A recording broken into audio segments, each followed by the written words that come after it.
Olá, sou o professor Adilson da UFSC e vou introduzir a terceira parte da introdução aos estudos métricos da informação. Hoje nós vamos ter uma participação especial da minha filhota, a Francisca. Espero que ela se porte bem aqui. O que a gente viu nas aulas passadas? A gente viu um contexto da escala temporal, de como se dá os estudos métricos da informação e de que forma eles são divididos, né? A princípio pelas três leis, que é voltado para a informação bibliográfica. Depois, feito todo um recorte da parte de visibilidade, citação, acoplamento, sistemas de impacto, fatores. Na sequência, a gente viu as bases de dados, algumas delas, né, pelo menos um introdutório sobre o que elas são e qual o contexto, principalmente da Web of Science, que é a primeira base de dados com uma característica básica de ter dentro dela índice de citação, a partir do Journal Citation Report. E por último, a gente viu as disciplinas, núcleo, né, o núcleo de especialidades de estudos métricos da informação. Claro que a gente viu os que são voltados para o universo da biblioteconomia, da arquivologia e da ciência da informação. No próximo módulo que a gente vai ver, que é a aula de hoje, a gente vai ver que tem várias especialidades e eu vou tentar contar um pouquinho, um contexto especificamente do que vai ser utilizado nesses módulos desse curso de estudos métricos da informação. Não sei se vocês conseguem entender bem o contexto, mas nós temos as disciplinas teóricas, que são as grandes áreas de conhecimento.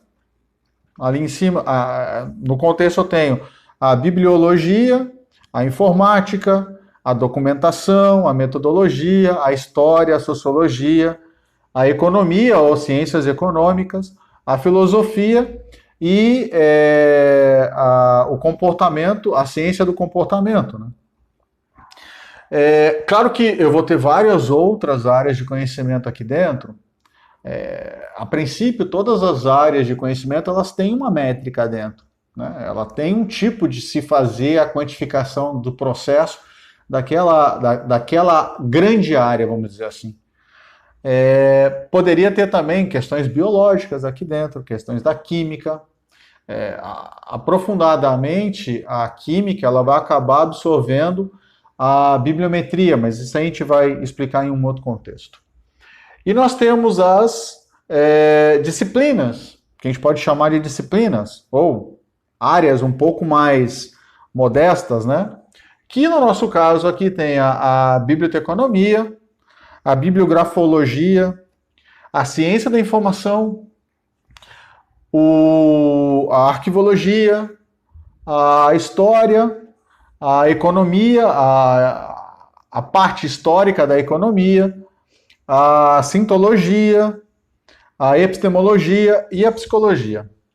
Bom, o que vale a pena a gente ter como parâmetro dentro dessa análise são a bibliometria, os dois tipos de bibliometria que a gente vai explicar a diferença de uma para outra, a biblioteconometria, a librametrics, a sociometria, a infometria, a arquivometria e a sintometria.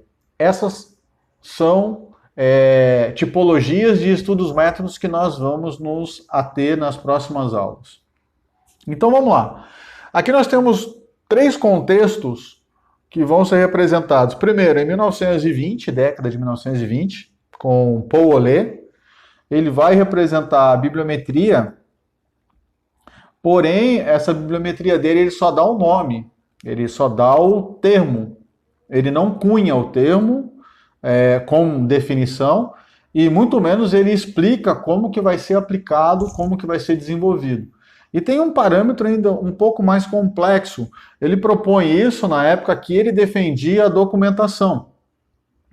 Então, o nome de bibliometria para atender a documentação é um pouco raro. Porém, a gente coloca, porque é um dos parâmetros que nós temos como marcos teóricos de desenvolvimento de especialidades de métricas, né? O que ele está propondo, Paul Olé, é muito parecido com o que vai propor o Ranganathan em 69, num evento que ocorre nos Estados Unidos, que ele vai cunhar como Libometrics. E de fato ele vai dizer, olha, dentro da biblioteca eu posso fazer quase tudo ser quantificável. Na atualidade, com sistemas operacionais e sistemas de base de dados, basicamente tudo é métrica, se a gente for analisar. Porém, na época que ele propõe ainda não era. Mas é possível que toda a cadeia dentro de uma biblioteca, toda a cadeia de processo dentro da biblioteca seja quantificável. Como também é possível em qualquer outro ambiente de unidade de informação.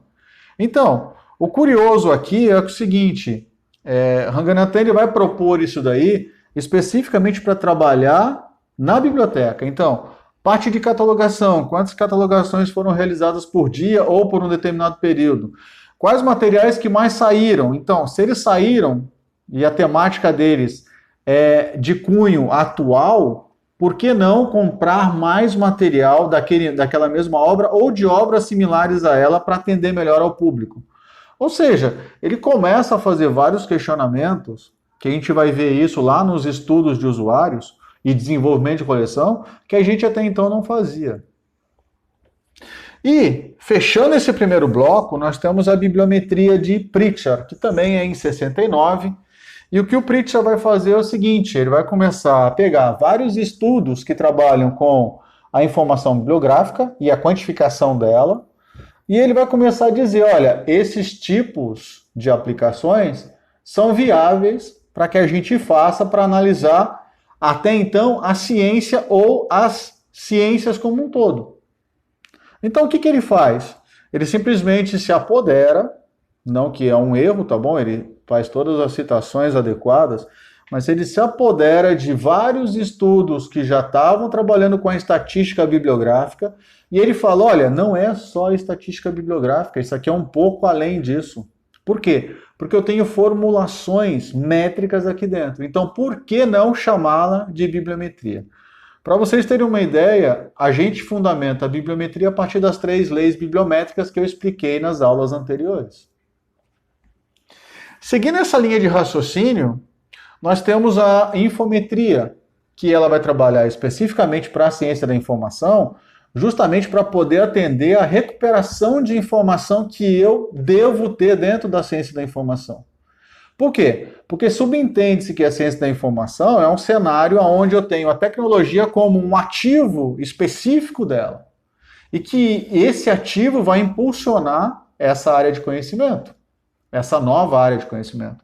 Então, por que não ter uma métrica específica para verificar qual a demanda de informação que eu tenho e como recuperar de uma forma muito mais viável? Tanto que os primeiros estudos de infometria eles vão beber da lei de Zipf.